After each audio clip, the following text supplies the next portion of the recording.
welcome. You're tuned into the Week in Review. We are coming to you live from our studios in Auckland Park, Johannesburg. Now, this is the program where, as always, we take a look at some of the big stories to come out of the week, what has kept South Africans talking, what has been making headlines throughout the week. As always, I am Liesl Wilson, and let's take a look at your headlines for this hour. Our DA leader John Steenhuisen has called on people to vote for those who they believe will ensure service delivery in their municipalities. 517 new COVID-19 infections have been detected in South Africa, this in the past 24-hour reporting cycle. The price of petrol and other fuels could surge significantly in November. It's due to higher oil prices, a growing global energy crisis, and a weak rand-dollar exchange.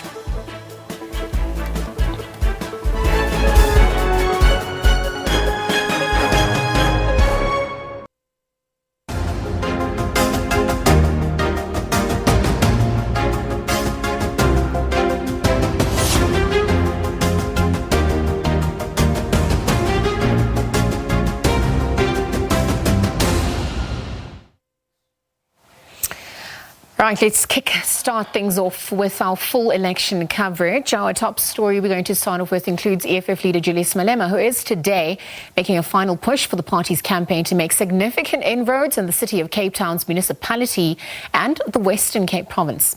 Now, Malema has been campaigning in the city since Thursday. Today, he is conducting a walkabout, handing out pamphlets in Mitchell's Plain, and later will be addressing a community meeting in the Kraaifontein area.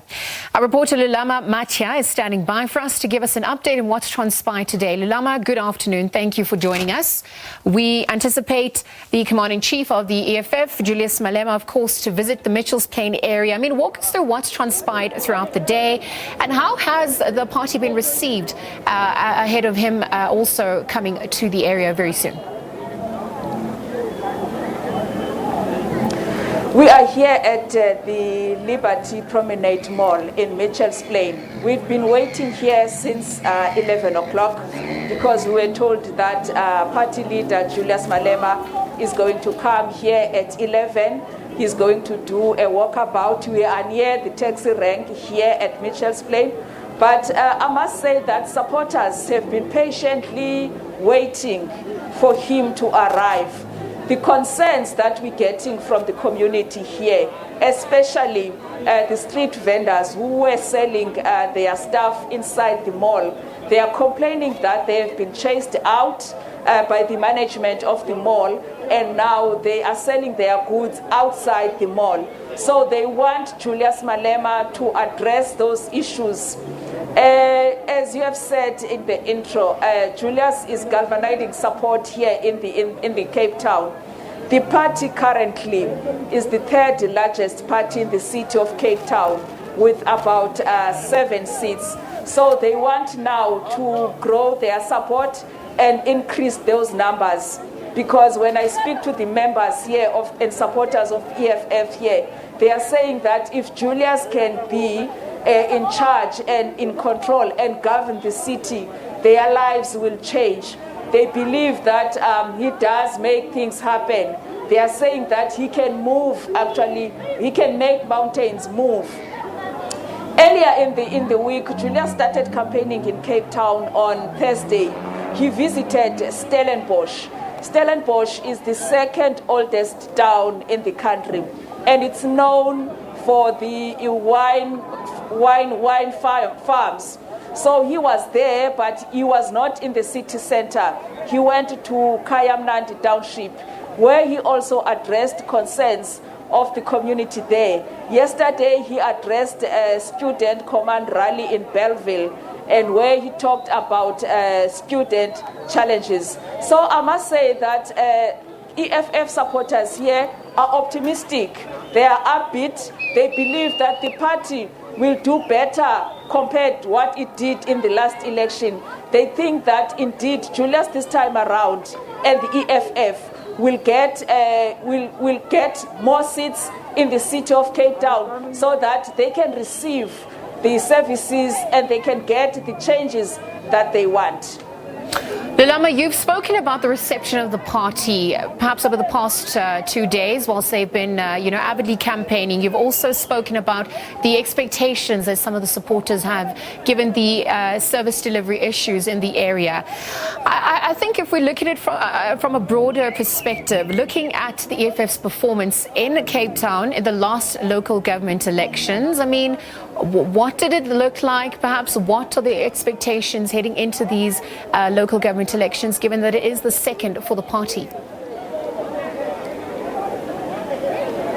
Yes, they are saying that when I speak to some of their supporters and members here, they are saying that they have now done things differently.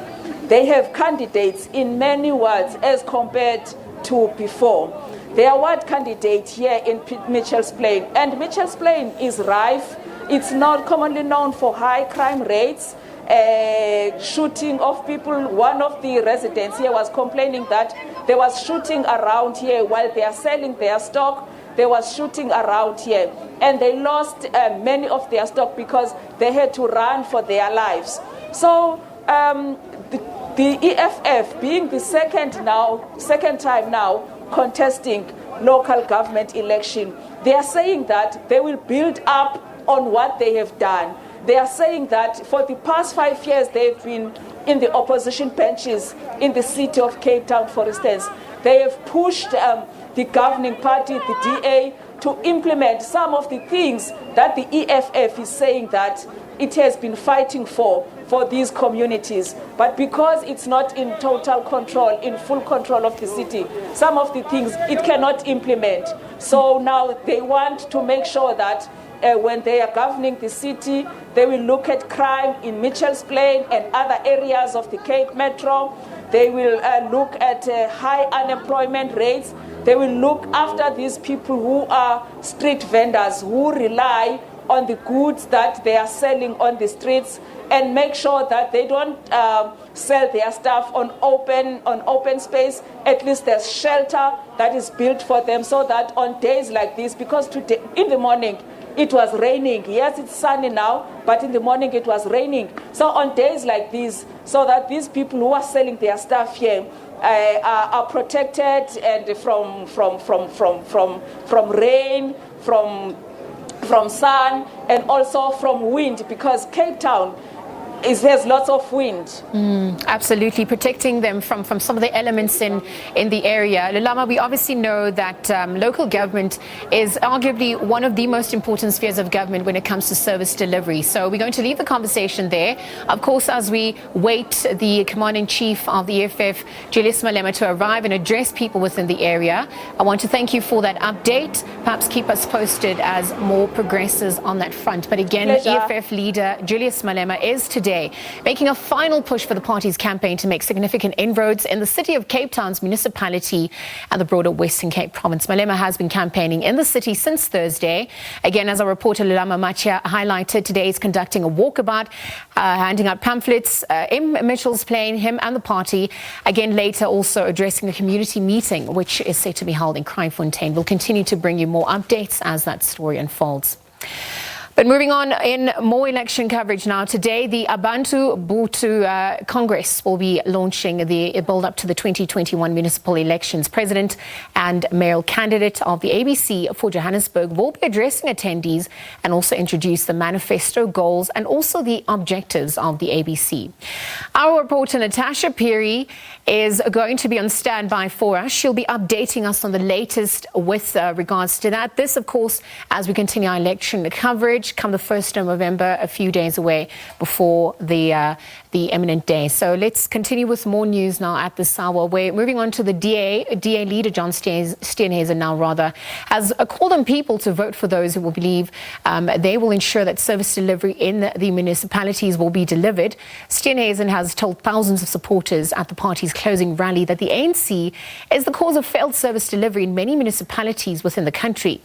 Now, this all comes as South Africa prepares for local government elections. Come the 1st of November, Steenhuisen was addressing the party's final rally in Mary Fitzgerald, Johannesburg. This is a local government elections, which means that you're voting for a government that's going to be tasked with the day-to-day running of your town or your city. This is about service delivery. It's about infrastructure maintenance. It's about looking after every cent of your money and making sure the money is spent well and on the people and not stolen or spent on the politicians. Now, if you can do these things well, your municipality has every chance to succeed. But if you fail to do the basics, your municipality will fail, and that is guaranteed. And by fail, I mean the total collapse of a municipality's service delivery, the total collapse of its finances, and the total collapse of its local economy. Now, this isn't some scary prediction for one day in the future. This has already happened in dozens of municipalities across the country. In August this year, national government put together a list of 64 municipalities that they consider delinquent or dysfunctional.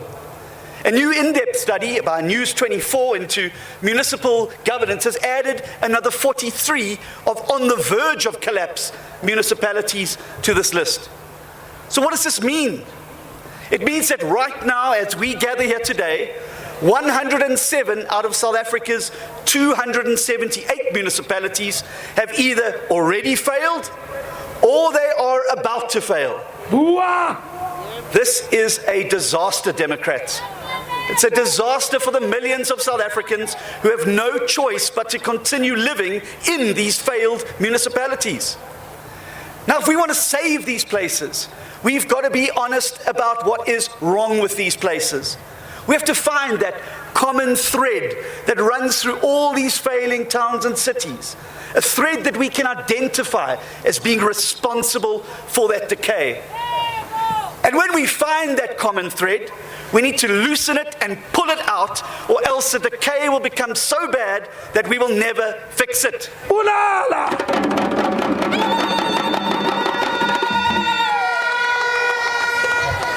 Now, I suspect, because you're all clever Democrats, that you know what this common thread is, don't you? Do you know what it is? Yes. The one thing that all these broken towns and cities share is an ANC local government. Right, back to our earlier story today, the Abantu Butu Congress will be launching the build-up to the 2021 municipal elections. The president and mayoral candidate of the ABC for Johannesburg will be addressing attendees and introduce the manifesto goals and objectives of the ABC. Again, our reporter Natasha Peary is on standby for more on this. Natasha, a very good afternoon to you. Obviously, you're at the launch of the ABC manifesto. Walk us through what we can expect today, what's expected from the leader, perhaps, as we head edging closer to the local government elections. Well, very good afternoon to you, Liesel. Exactly, it's less than 10 days to the November 1 polls, and of course, as you've correctly cited, the Abantu Butu Congress is in the heart of Soweto today, launching their manifesto. You would know that this political party is, the new baby on the block. It's only 8 months old. And of course, the founder of this party was a former supporter or backer of the former president, Jacob Zuma. And he goes by the name of Philani PG Mavunda. Of course, you can expect him to arrive here in Thokoza Park shortly. There's a and of course, address their members, of which you see behind me, and some are actually, on the load behind me. Of course, the party's values, and the party is actually an Afrocentric, Pan-Africanist and womanist revolution movement, as they say. And of course, you would know that an interesting figure like Umandisa Mashego, who is a former, EFF Gauteng provincial leader, is actually the Johannesburg mayoral candidate. But to talk to us, we're joined by various leaders of this organization. Let me just take this conversation to Maria, who's a ward councillor candidate of Ward 33 here in Soweto. Sis Maria, you've joined this party. You told me that you joined this party in July. What change do you want to bring about, especially in your community? First is electricity, the matter of electricity. As our president has stipulated that we're going on the gas and global thing. So that's the worst part that is affecting our ward here in Soweto. Most more especially where we are now. We are in Ward 33, Soweto, and the effect of drugs. Drugs is affecting our young people a lot this nowadays, and unemployment. That is what we are dealing with now. Maria, what makes you so confident that you'll win your ward? Your ward is a highly contested one. I mean, you're going up against not only independent candidates, but the ANC, the EFF, the DA as well. What makes me confident is the fact that I'm not promising people anything. I'm working with people. As our slogan is saying, Abantu ababuse izwe labo. That is what we're doing. That's what makes me confident. Thank you so much, Sis Maria, and all the best. Let's take this conversation to one of the leaders of the party. So if you'll just kindly introduce yourself and your designation, please. Yes, my name is Maxwell Mtutuzi Hlongwa. Also one of the members of the APC in the province of Gauteng. So today we are gathered here to introduce our ward candidates and the PR candidates to our president, as all of the people, they know that the president is residing in KZN. So he's visiting us today for the manifesto launch, also to introduce the candidates to him. Yes. Mr. Hlongwa, talking about KZN, I know that one municipality, the eThekwini municipality, is what you're targeting. I mean, what makes you so confident? You're an 8-month-old party. What makes you confident that indeed people will actually vote for you?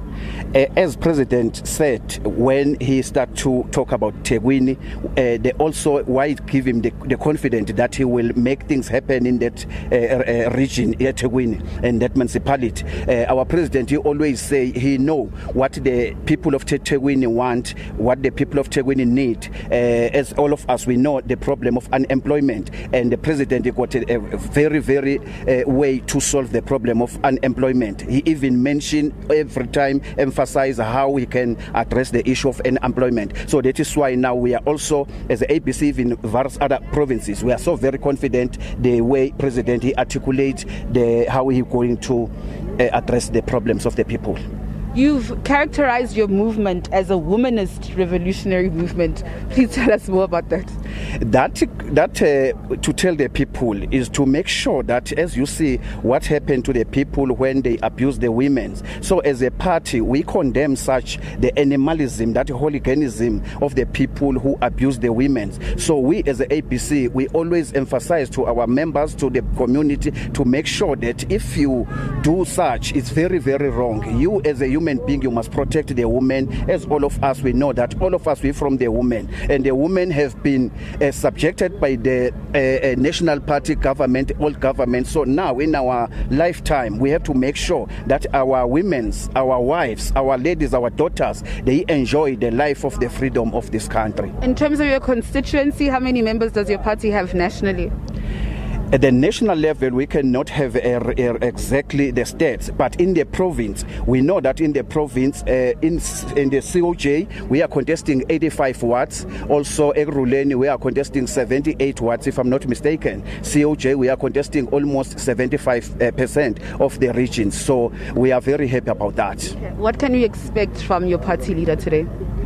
Today, we are expecting all the people who are gathered here to take the message from our president and go to the ground, go to the soldiers, go to the members of the organization, and we share what the APC preparing to do as from 2 November. Thank you so much, sir, and thanks for your time. Well, Liesl, you've heard it here from the various leaders here of the ABC, the Abantu Batu Congress. With that said, I don't want to add or subtract to what he said, so I'll cross back to you in studio. All right, Natasha, as we await the imminent address, perhaps, and see how the day unfolds as they get their campaigning underway. Thank you very much for your time. Again, Natasha Piri is with the Abantu Batu Congress. They'll be launching the build-up to the 2021 municipal elections. As we heard, the president and the mayoral candidate of the ABC for Johannesburg will be addressing some of the attendees and also introduce their manifesto goals and their objectives of the ABC at large. Again, thank you to our reporter, Natasha Piri, for that. Now, we obviously continue with our election coverage, and as we shine a spotlight and take a look at the different parties and independent candidates contesting come the 1st of November, the Democratic Union is one such party that will unveil its manifesto at Ramaphosa Informal Settlement. Our reporter Abongile Dumako is standing by for us.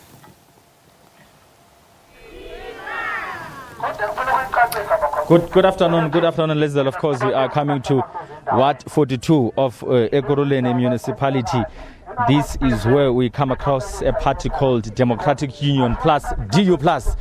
They are wanting to contest, of course, these local government elections under the local municipality, under the metro municipality of Ekurhuleni. This is where actually locals at this informal settlement, it's called Ramaphosa, are actually listening to the leaders of the party who are trying to lure them to come and vote for them come the 1st of November. We don't know if that will yield any positive results. Looking at the amount of people who are in attendance here, there is quite a few people who seemingly are not aware of the party. But I'm going to take the opportunity and speak to the deputy president of the party. His name is Vuyo Ovanga. He's joining us now. Mhlekazi, good afternoon. Thank you so much for your time. Here we are, Ward 42. What are you bringing to the people, DU Plus? Thank you very much. Good afternoon to our listeners. We are here as DU, Democratic Union Plus, to engage with the community. We've been working the grounds for many years, actually. From 2010, we've been working in this Ward 42. We are here to ask the community to support our party in the local election, the 1st of November. We are saying to the community of Ramaphosa, Ward 42, that they must not waste their votes, vote for other political parties. They must make sure that because they have each and everyone in this area, his act is very, very, very powerful. They must use that. We've been used by different political parties. That's why we end up as leaders of informal settlements, because Democratic Union Plus is formed by leaders from informal settlements, informal traders, and faith-based organizations. So we are saying to the community, especially of Ekurhuleni, that please support us so that we can be a voice inside the council, What are you bringing exactly to the people of Ward 42 Ekurhuleni? Already we have worked with Ward 42. If you look, we've done a reblocking here. We've put water in this area, through the assistance of the NGOs, without the municipality support. So the community here understands us. They know that these leaders belong to us, So we are saying to the community of this area, we're going to make sure that we fight for them so that they can have a proper sanitation. They can have clean water, electricity, proper stand for everyone. We are not promising them housing, but we are promising them only three things which are very important: electricity, water and sanitation, plus reblocking in the area. How has the response been in as far as you're being received here for you? The response is very positive, actually. People are happy. But as a leader, not everyone will love you, actually. There are those people who belong to other political parties. They are not happy, it's obvious, But there are those people who are saying that we are with you guys, we'll support you come the 1st of November. Thanks for your Vanga. Lizal, of course, that's for your Vanga. He's the deputy president of this party. I want to talk to the locals here, but they seemingly are very shy. Samunanma, kunjani? Yowethu izapha mfazindini zoma ngapha. Ndizawuthini? Naba bantu be-DU Plus sano uthini kuba wena? Hayi akho nto endiyithethayo mna ke Sesotho. Ha ntho ke buang ke la fela ka gore mo re dutse teng re dutse mekhukhung mo nelang we nela mekhukhung mona ge batla matlo ge etsetse matlo ge etsetse di toilet go be hotle mona re bona le distrata tsa rone di nyane dikolo di kgone ho fapa kana a ntse o shebile Vuyo o ntse a fetsang bua le rona no wa mtshepa mara ke a mtshepa ba ke la re lwanela mona ke la re lwanela ke a mtshepa gore mhlomo a ka re etsetsa ntho e betire a do tle motho mongwe mme le wena kana go le rona tla ya the site Ken Pratt just Pratt tana sam. Here's this new political party. What's your thought on what you've seen so far? My sense of is I want a proper house, toilets, and the streets must be proper, not only cuckoos. Baya dankine siswami nawe izamfazi sithethe ntombi nanku uvuyo efika ntombi endaweni yenu eWard 42 uthini wena kuye? Hey mhlekazi ndifuna uzibambela lento. Hayi sakubambela sithanda. Mandiqale ndibulise. Kahle xa ndingayibeka nje kakuhle. Abantu bale ndawo lo Sipho Ndini kuthethwa ngaye. Uke wayovalelwa lo mntana lo mfazi. Evalelelwa abantu bale ndawo. Ndixakwa ngoku xa bakukuthiwa uphumile akaziwa na ungaphuma bhuti ubalekisa umphefumulo ngoba ungekho uphinde beyidemocracy umphefumulo wakho. 2 bendiza kuthi mina kuba bekuthiwa ndinxibe saskipa salamfana ndithi hayi incenga umfazi okungenwa uzawuvota ofunayo ongafuni ayeke. Xa bekusiya ngokwam mhlekazi wami yilanto ndithi ke ukuba kuthiwa kuthethwa ngalo mfana uzubaleke mfana ububalekisa umphefumulo wakho ngoba kaloku into yokuqala bhuti into engafuniwe emhlabeni inyani lo mntana wakho wavanga Sipho Ndini ufela inyani lo mfana uthi makubekho amanzi akwakho kubekho itoilet ecofwayo ikhale kwakho kubekho istandi ndicinga into koba mhlambi esingu-14 by 14 ngoba i-30 by 30 ayikho. 2 uthi lo mfana phuma ungene estratweni bhuti ngeteki yakho entsha hayi ngale iteki jonga yiyo ke into elwelwa ngulo mfana. Ndiyayiphinda ke ngondithi ukuba bekuthiwa ndim lo nxibe saskipa esithi democracy plus victim ebefana ba athi hayi incenga umfazi okungenwa Natso ncenga umfazi ongena. There you have it. Ululation and jubilation.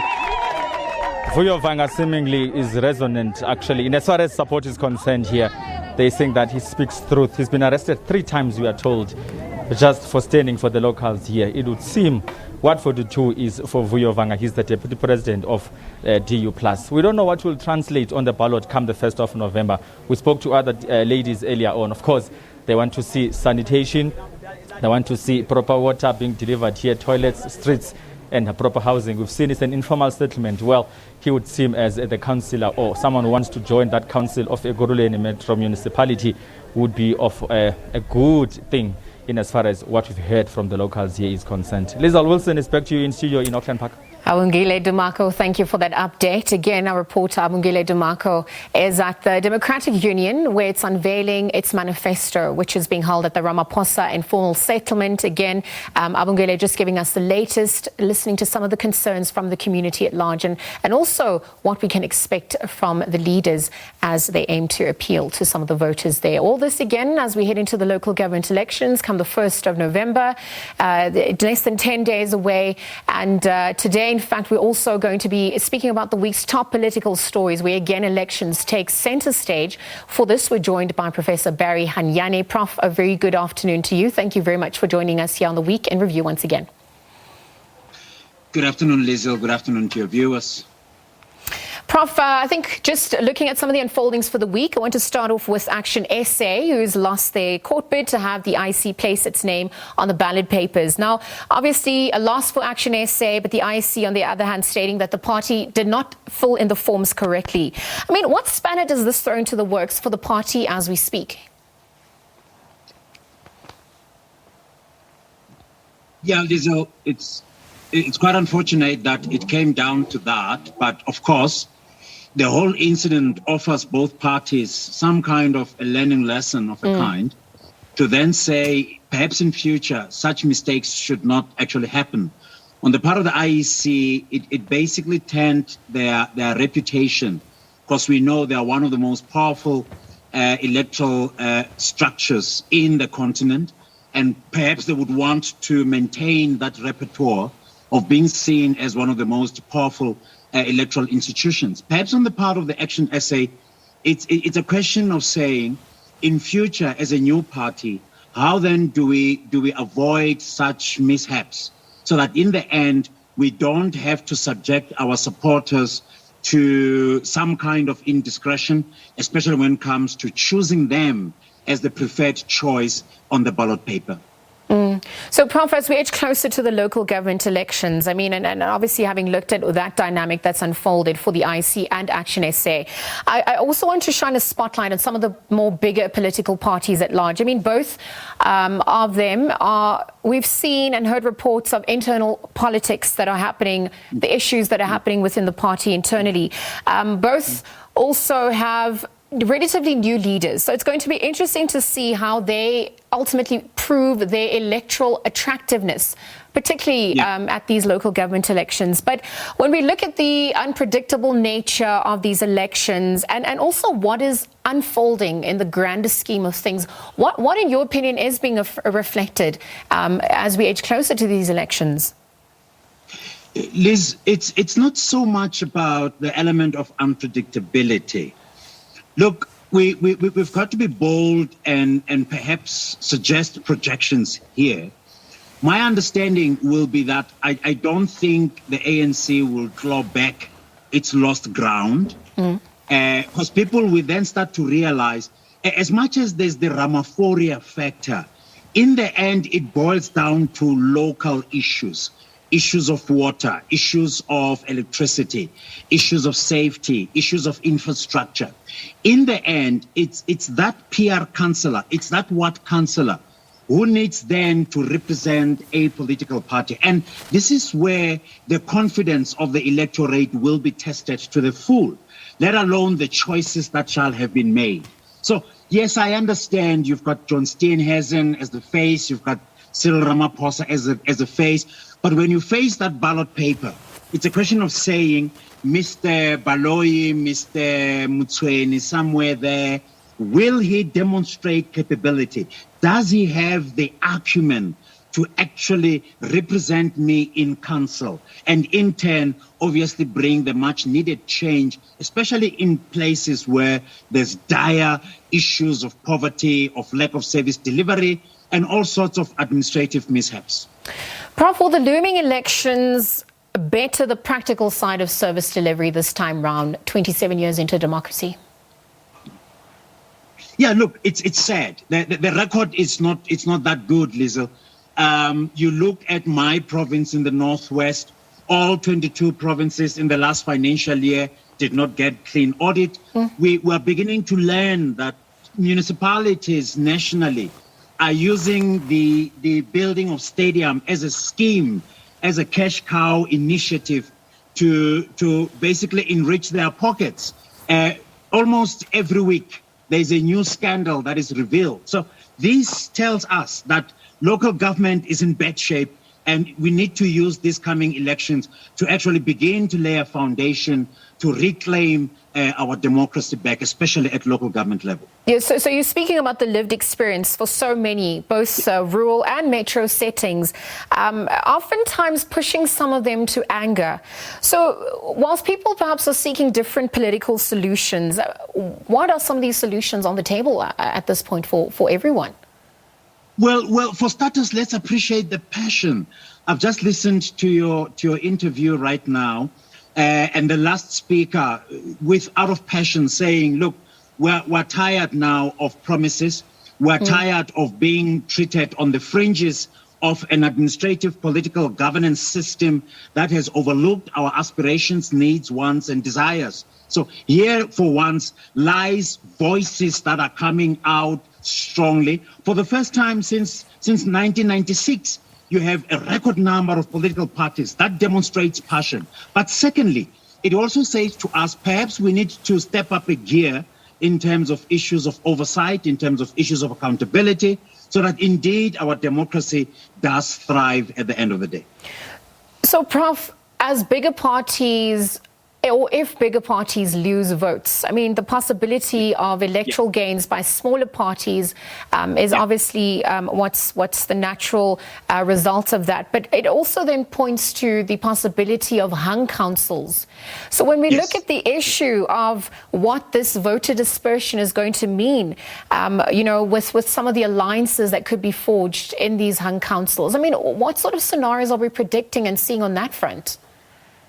Yeah, this is where the issue of unpredictability, by and large, begins to act itself out. Look, go back to 2016. By now, you would have had behind closed doors negotiations, seeing that given various surveys and projections, indeed, metros would go towards the coalition option. Again, I think that methodology, those modalities, especially the coalitions, will be cemented for once. We are now in full season of coalitions, and I think they will be with us for quite some time. But what is interesting is to also begin to predict whether independent candidates en masse will also contribute as small kingmakers. Because you'll recall in 2016, the likes of the EFF and other new parties overnight became kingmakers. Your places such as Nelson Mandela Bay, Ekurhuleni, Tshwane in particular. However, we need to throw caution into the wind here. Coalitions are not necessarily a given blessing to local government. We've seen how in some instances they've resulted in the collapse of governance in municipalities. Your case of Tshwane, your case of Nelson Mandela. So however, I'd like to believe that we have officially now entered the coalition local government season. Prof, when we look at the political landscape, just off the back of what you've spoken about, and we look at the power dynamics that are at play as well in the country, I mean, we can see that the performance of local government elections for the parties and also for its leaders extend well beyond these elections. The ANC, obviously, for example, heading into its NGC, will obviously look at the party's performance and and its leader, which is the President Cyril Ramaphosa as well. So when we look at how these elections are going to perhaps reflect the power play within metros and councils, obviously we also want to look at what this is going to mean for the broader scheme of their political future dynamics as well. How do you think this is going to reflect in the broader scheme of things? Well, I'm glad you pinpointed the direction towards the majority party, and that is the African National Congress. I think internal politics, as things stand, and the dynamics there, issues of factionalism, will pretty much play out come your NGC, as well as the conference, by the way, next year. Whether this will be taken to heart in terms of using both platforms to actually measure and siphon the possible efficacy of Ramaphosa's leadership in particular, because that will be the main focus. So other factions would want to use this opportunity to say, but under your leadership, you have failed. Much the same with the DA when the 2016 elections did not offer them much in terms of relief. And in the end, we saw Maimane's head being chopped. So I think it will be the same here. Some factions would want to use this against the president, but then I'd like to take it that he may very well rebuff such an assault politically by means of saying we have the national prerogatives as well, so my leadership cannot be measured only by the performance in local government. The bigger picture should actually be considered if, of course, my leadership is at stake here. So, Prof, let's conclude this conversation and then look at how the dynamics for the 2021 local government elections are set to perhaps define our political landscape at large. You mentioned the unpredictability of some of the scenarios that could unfold, but also the historic opportunities that lie ahead for both parties and citizens at large. Yeah, no, absolutely. Look, I think, as I said earlier on, the reality of a multi-party polity in the country, all aimed at consolidating our democracy, is alive and well. Some critics would want to look at this and say, but it polarizes, it divides too much support base and attention, and perhaps it confuses the voter. But on the other hand, one should look at the advantages that are there. Multiple voices simply means that a number of issues will be put on table. Some issues are localized, extremely localized, but some issues run across regional as well as provincial level, which are needed to be highlighted and made as part of our agenda. So above all, I think these elections are the beginning of a new season altogether, political and otherwise, and we should be in a position to embrace these developments going forward. Well, Prof, the conversations, as always, continue. For now, though, we're going to leave the conversation there. Thank you very much for your time again, Professor Barry Hanyane, joining us for a review of the week's top political stories, obviously in the build-up to the local government elections, looking at some of the power play dynamics that are unfolding in the country at large. Let's take a quick ad break. We continue with more news. On the other side, we chat to Dr. Leslie Bamford. She's going to be explaining to us the progress that has unfolded since the vaccination drive for children has been opened up between the ages of 12 and 17. Stay tuned. We'll be right back.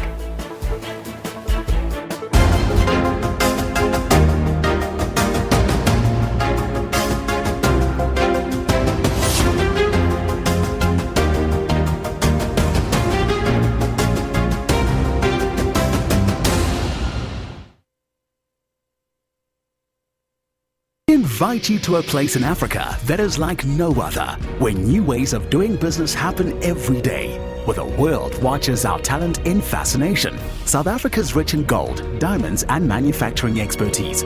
We embrace global innovation and technology trends. A winning country where all dreams are valid and realized, where we always come together and build a better future and country. Come invest with us. Believe in South Africa. South Africa, inspiring new ways. On SME On Point this October, things are a little bit different this time around. We hit the streets to find small businesses and entrepreneurs, to find out their views on politics, to find out their views on service delivery. We find tables set up on the side of the road in search of a living. The informal economy, of course, accounts for about 18% of the gross domestic product in South Africa. Service delivery, a challenge all round. It's a little chemist, but it's helping me uyasibona isigange lesi omama bayithuma khona phambi kwethu kodwa bakhona basiphela. So what is it that they want from government? We want the local government to recognize and work closely with, the structures, because what is important, that government is also saying, they're saying businesses, they must organize themselves. We've organized ourselves. We are now organized. SME On Point, every Friday at 1:30, only on S3 and SABC News Channel.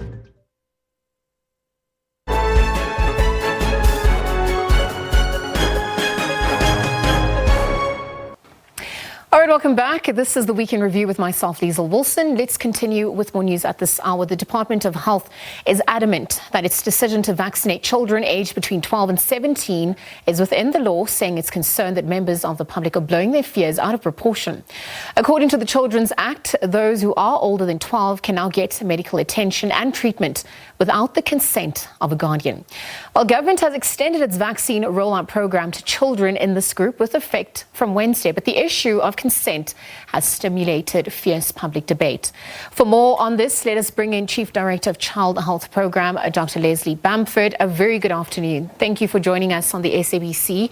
I think we're just looking at the vaccination drive of children between the ages of 12 and 17, perhaps having started on the 20th. I mean, how is that process unfolding to date? Good afternoon, and good afternoon to the viewers. So as you correctly say, since Wednesday, children 12 to 17 years old have been able to be vaccinated. As of last night, approximately 90,000 children in this age group had registered, and approximately 35,000 children had been vaccinated. So I think we are very happy with the start. Everything has gone well. There have been no major hiccups. I think we always like to remind people that our real target is still to reach those who are most vulnerable for severe COVID infection and death from COVID, which are obviously adults, particularly older adults, those over 50 and particularly those over 60. So that remains our primary target. But clearly we want to vaccinate as many people as well at the same time. And so we are very happy that children 12 to 17 years old are now also eligible and are being vaccinated. Speaking of which, obviously this vaccination drive falls into the country's larger vaccination drive program at large. When we look at the herd immunity and the percentages that we are hoping to reach, where do we stand at this point? How far off are we from the targets for the country? So our immediate target is to have vaccinated 70% of adult South Africans by December. By that we mean that they should have received at least one dose of the vaccine. So currently we standing we vaccinated just fewer than 15 million South Africans, about 14.6 million, and that represents around about between 36 and 37% of all adults in South Africa. So a substantial number of people being vaccinated, but clearly a long way to go to reach our target of 70%. All right, Dr. Bamford, we can't ignore the elephant in the room when it comes to some of the vaccine hesitancy narratives that have been echoed from the public. Obviously, some are resisting the Children's Act that which stipulates, those who are older than 12 can in fact get medical attention and treatment without the consent of a guardian. And then we also look at the issue of men. When, the men of the age of 35, according to stats in South Africa, are not taking up the COVID-19 vaccination at the same rate as women. When we look at some of these stats coming through, some of the resistance that has and backlash that, we have been facing, what could be attributed to this? And do you think this will be changing anytime soon? So clearly we are concerned about the fact that fewer men are vaccinating compared with women. Also that although we are vaccinating a substantial number of people every day, we could be vaccinating more people. So in terms of demand, we understand that sometimes people are hesitant. They might be fearful. And in some instances, they may experience some barriers to accessing one of our vaccination sites. Mm-hmm. We have, as far as possible, have a network covering the whole country with our vaccination sites. But we know that nevertheless, people might find it difficult to access a site because they're working during the week, or they might have challenges with regards to travel. The other issue is that there is certainly a huge amount of misinformation that is circulating. So we are working very hard to try and stimulate demand, primarily through giving people more information about vaccination, reassuring them that it is safe, it is effective, it is the only way that we are going to return to some kind of normality. Mm. So that's the one side, trying to encourage people to vaccinate, to address their fears, and on the other hand, trying to make it as easy as possible for people to vaccinate. Really by, as far as possible, taking vaccinations to people, to as close to people as possible, rather than requiring that they access one of our vaccination or that they come to one of our fixed vaccination sites. And then on the issue of children getting the access to the vaccines, can you explain from a medical point of view why children will only be receiving one jab at this point? So we're taking a very cautious approach. In many parts of the world where children are being vaccinated, they are already receiving 2 doses of Pfizer. There are some concerns around side effects. There is one extremely rare side effect, but a very small proportion of people, really a tiny proportion of people who receive the Pfizer vaccine can develop what we call myocarditis, which is a condition that affects the muscles of the heart. This condition is self-limiting. That means that people recover by themselves. It doesn't usually require any treatment. And the vast majority of cases around the world, people without any treatment have recovered. But we are concerned about that. This does seem that myocarditis is more common in young males and seems to have been more common after the second dose of Pfizer rather than the first. So because of that, we're taking a very cautious approach and waiting to see what happens in other countries. Just to stress that many other countries, the USA, the United Kingdom, are already giving children 2 doses of the Pfizer, and we may well do that in the future. But for now, we are taking a cautious approach, One dose we know is very safe, so we'll use one dose for now, but not excluding the possibility of offering a second dose in the future once we've learned from other countries. All right. I'm also assuming some of the factors regarding children is that they are writing exams, that they're also in school. So it'll be interesting to see how that vaccination drive turns out for children within the next coming weeks. But let's conclude the conversation by looking at the state of readiness for the fourth wave in South Africa. I mean, as we aim to reach herd immunity and also looking at the measures that have been put in place, what's also being reflected according to the data thus far about the fourth wave and our readiness as a country? Well, certainly at the moment, we are seeing relatively few cases every day. But as we have seen, the pattern of COVID-19 seems to be that it comes in these waves. And we are expecting that the next wave will happen in December or possibly early in January next year. These are predictions, and we do have to wait and see what will happen. We will almost certainly have another wave, but really the severity of that wave does depend on how people's behavior, the extent to which they stick to the COVID regulations, our success in vaccinating a significant proportion of the population.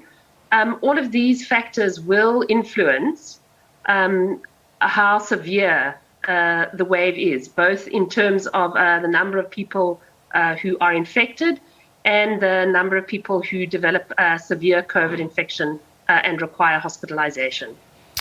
All right, well, let's leave the conversation there. Dr. Bamford, thank you very much for your time today. Again, Dr. Leslie Bamford chatting to us about the vaccination drive rollout plan that is coming to effect for children aged 12 and 17. It was started on Wednesday, the 20th. Again, the health department adamant that its decision to vaccinate children between ages 12 and 17 without parental consent, or guardian consent rather, is within the law, obviously on the back of this vaccine drive that has started on the 20th of October in South Africa. Again, thank you very much to Dr. Leslie for her time. That's also, whilst we take a look at other stories that have been making headlines throughout the week and getting South Africans talking, we're going to move a little bit beyond our borders and take a look at some of the news coming in from the rest of the region now, where we look at Zimbabwe. They could start mining oil and gas in the first half of 2022. Invictus Energy, the Australian firm searching for oil and gas in Zimbabwe, says that the ongoing seismic survey is progressing well and will be concluded as early as mid-November. But after that, actual exploratory or test well drilling will be carried out as early as the first half of 2022. Australian firm Invictus Energy signed a petroleum exploration development agreement with the Zimbabwean government in March 2021. It's now on the ground in the area undertaking a seismic survey, which entails gathering subsurface vibrations of locations where there's likely to be oil or gas. Behind us are the units that we use to put a source into the earth. We're basically capturing an ultrasound image of the earth. These units are called vibrators. They're 65,000 pounds. They're a sophisticated mechanical, hydraulic, electronical vehicle. So what we're doing is we're putting 65,000 pounds of weight on that central base pad, and then we generate a frequency from 5 to 85 hertz into the ground, and that data goes down, and these machines are controlled in milliseconds, so 1,000 times per second they're monitored. Then we're listening for several kilometers away with very sensitive geophones, and those geophones are listening for 6 seconds every time we do a sweep, and again taking 6,000 measurements of that sound coming back from Mother Earth. Located in the Zambezi Valley Basin, about 300 kilometers northeast of Harare, work has begun to determine if there's riches lying underground and to identify the best drill location. So far, the initial results are promising. The data we've acquired, we're doing a fairly large area here for Invictus.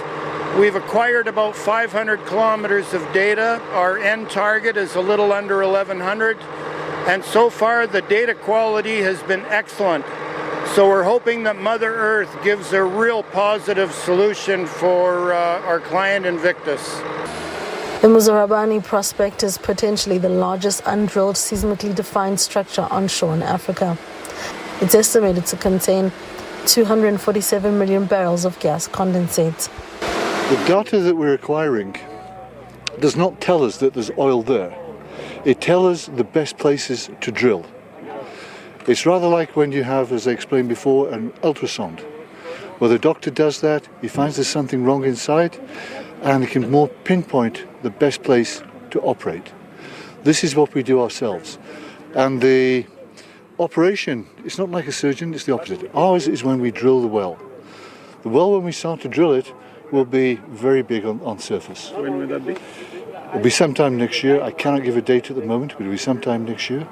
Local leaders are hoping a positive outcome on the ongoing exploration for oil and gas could significantly boost the local economy, which has previously relied solely on rain-fed agriculture. Ooh. There was a little bit of some scarcity in our area because people were plowing cotton. Nowadays, cotton is not paying. Like they are not being paid since last year. Because I don't know, there is no market for cotton. So we are much interested or really interested with this project because everybody is knowing that there is money after the project is done. There is a lot of skills that have been brought by Polaris.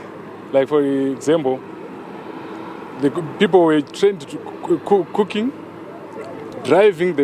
All of them they've been given some certificates. Driving, builders, as well as mechanics. Everybody was being trained by this company. But as the world grapples with climate change caused by high carbon emissions from fossil fuels and world leaders pushing for the seizing of public funding for all fossil fuel projects in less developed countries, the Australian Oil and Gas Exploration Company believes investments in this project will pay dividends. The reason for us investing in oil and gas is although there are new forms of energy coming onto the market, being introduced, it's going to take a number of years before that succeeds. You know, everyone talks about electric cars. The thing is that electricity for charging those batteries, where does it come from? There's very little, not enough solar, there's not enough wind. It comes predominantly from fossil fuels or nuclear. And that is a situation that's going to persist for tens of years. With world leaders preparing to meet at the United Nations Climate Conference COP26 in Glasgow next month, the agreed outcomes and plans on fossil fuels will greatly impact the future of the Muzarabani oil and gas project. Nomapolani, SABC News. Well, that is the weekend review. It's where we're going to also leave it for you today. It has been an absolute pleasure as always from myself, Liesl Wilson, and the rest of the team. Hopefully we'll see you tomorrow for a look at the week ahead. But it's goodbye for now.